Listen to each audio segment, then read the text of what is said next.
हम प्रभु से मात तो हटाकर किसी भोग वस्तु व्यक्ति पर मात तो कर लिया, तभी हमसे गलती होती है। अब हम उसका सुधार करें क्या?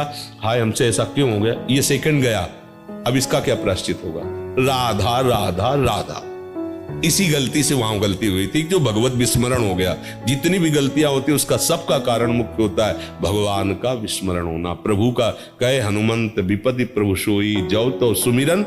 अब हमको उसको समय नष्ट नहीं करना कि क्या हुआ था, अब 10 मिनट उसके विषय में चर्चा हुई, उसके विषय में सोच विचार, तो गया ये समय गया और आगे के लिए संस्कार तैयार हो रहे हैं। हमारे जो 10 मिनट में उसका चिंतन हुआ ना, नवीन संस्कार वो आगे गिराने के लिए तैयार हो। हमें इस दुश्मन को मौका नहीं देना, उसकी याद ही खत्म करनी है। जो पीछे हुआ उसकी याद ही खत्म करनी है और श्री जी की याद हमें बढ़ानी है। श्री जी की जब याद रहेगी तो कोई पापी नहीं भरोसा करोगे।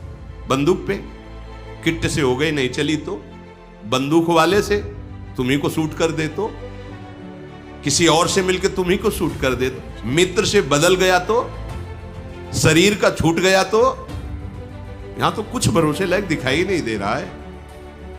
बोले नहीं हर समय हमारे वफादार अंगरक्षक रहते हैं, तो बाथरूम में जब हार्ट फेल होगा तब अंगरक्षक क्या करेगा? वो है भरोसे वाला जो वहीं आपको अपनी गोद में बैठा लेगा, अपने धाम ले जाएगा। वो भरोसे का एक ही भरोसे का है, वो है हरि, वो है प्रियाजी। मान लीजिए, आप मान लीजिए, जहां किसी की कोई बस नहीं वहां हरि का भरोसा काम करता है। तो पहले ही रख लो ना।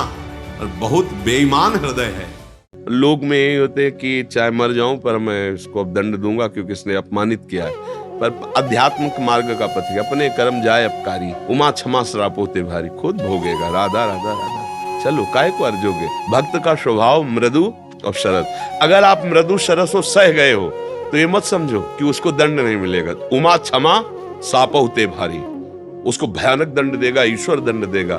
तो हम ऐसा भी ना मनाएं कि उसको दंड मिले। भगवान उसकी बुद्धि को शुद्ध करे, दंड काहे को दे? परमार्थ और संसारिक आदमी में अंतर तो होता ही है ना। अगर सहते रहोगे तो उसका हिसाब भगवान जाने। अब अपने झगड़ा में लगोगे तो अपना भी परमार्थ बिगड़ जाएगा, अंदर ही अंदर जलेंगे, हमने क्या बिगाड़ा था, इसने क्यों गाली दी है। फिर बाद में आपको भगवान के प्रति भी आ जाएगा कि भगवान भी नहीं देख रहे हैं, हम तो सुबह सुबह नाम जप करते जा रहे हैं, शराबी को भेज दिया, वो हमसे लड़ रहा है, झगड़ रहा है, मारपीट हो रही, फिर भगवान के प्रति भी चिंता नहीं। हमको तो यही विचार करने हैं कि हमें अपने को बचाना है और दूसरे को भी बचाना है।